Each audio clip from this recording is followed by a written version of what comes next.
Today I'm going to be walking you through a two-point perspective project where we'll be writing our names. So here's the little example that I made for you. Let's start from the beginning.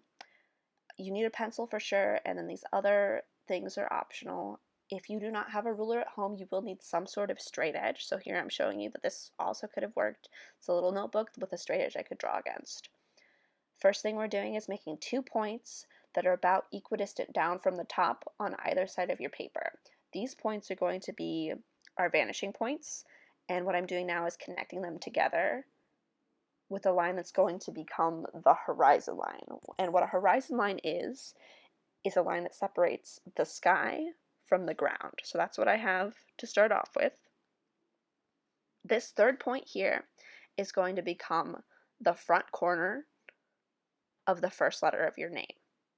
And now what I'm doing with this corner point is connecting it back to my vanishing points. So take your straight edge, connect corner point to each of the vanishing points, just like I'm doing here.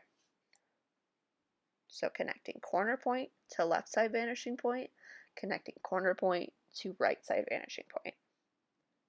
And if this doesn't quite make sense, it will in just a moment. The next thing I'm going to do is take my straight edge and make a vertical line through that corner point.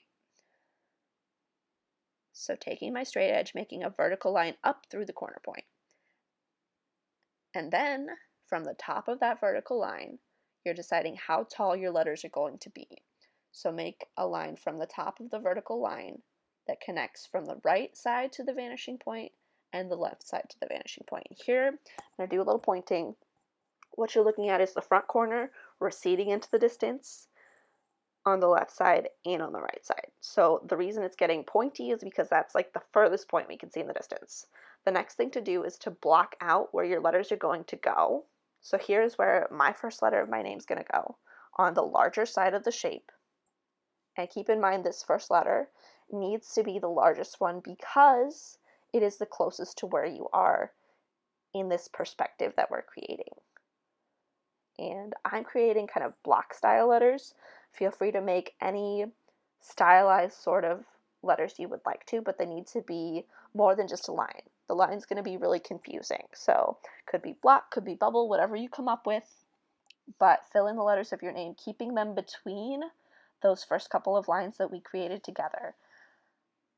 And you can see they're getting smaller as they go into the distance. I slowed it down a little bit here so you can see that any letters that have horizontal lines, you can actually use those vanishing points that we created.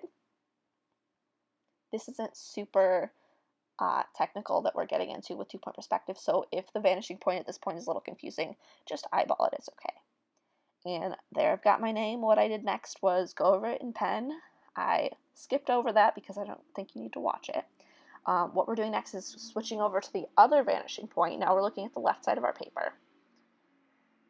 And I'm going to be connecting back from the corners, and if it's not a corner, if it's a round shape, like an S is round at the top and bottom, connect from the outermost point of those letters, all the way back to the left side vanishing point. And I slowed it down, I think, to real time at this point in the video, so you could really see what I'm doing, but you're connecting back. Oh, here, we're speeding up a little bit.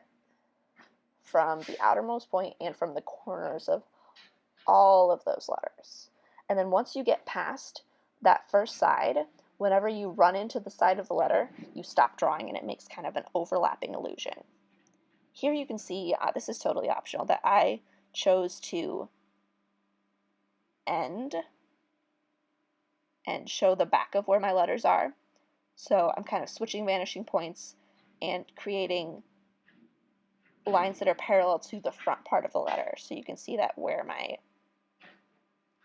letters end. Again, that's totally optional. If that's a little confusing, just skip it and have your letters go all the way into the distance. That's totally fine. And I've sped this up quite a lot again, because this, I believe it took me about 40 minutes to make this little drawing. And you don't need to sit with me and watch me draw for 40 minutes. So you can pause this video where you need to, you can back up and watch it again, but follow these steps and upload what you get to Google Classroom so I can see what y'all are doing at home. And there you have it. I traced over my lines again with my Sharpie and how I chose to end mine. And to finish this artwork was to shade it. So I left the front of the letters just white, and I shaded the parts that are receding into the distance with gray tones to really finalize the illusion that these are three-dimensional block letters. How you choose to finish yours is totally up to you, but this is what I did, so there's one idea. And there's the final project, ladies and gentlemen.